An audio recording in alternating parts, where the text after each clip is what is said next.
Hi, I'm Dr. YVRao, plastic and cosmetic surgeon from Dr.YVRao clinics based in Hyderabad. So a few points about how we place the grafts, that is in hair transplantation.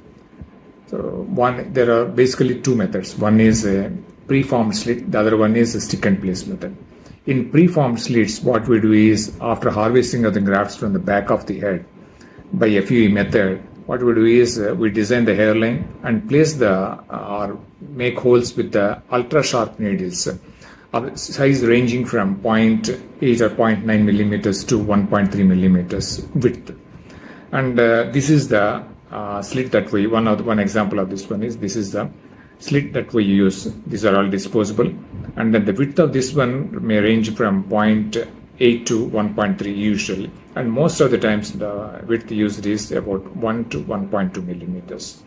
One being in the front region and 1.2 or 1.3 as we go backwards, where we require 2 and 3 grafts because they are bulky. They need a little more width of grafts.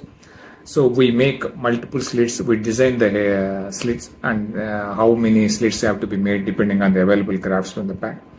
We make the slits all over the head, wherever required, and then we start placing the grafts like this. This is how we place the grafts. Suppose this is the graft, the blue one indicating the hairs and the white one the part beneath the skin. So after placing the slit, and we insert the graft like this. If necessary, we may use a small forceps like this to open the slit and then insert the graft. This is one method. The other one is stick and place method, where we use an ultra sharp needle, usually of the gauge of around 20, 19, like that size needle depending on the thickness of the graft.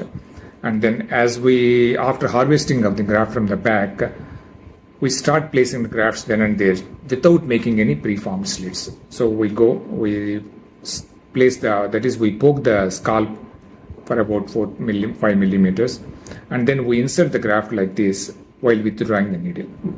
So like this in different places. So these are basically the two types. One is a preformed slits, the other one is a stick and place method with a needle one. So it all depends on individual choices, the preferences of the surgeon.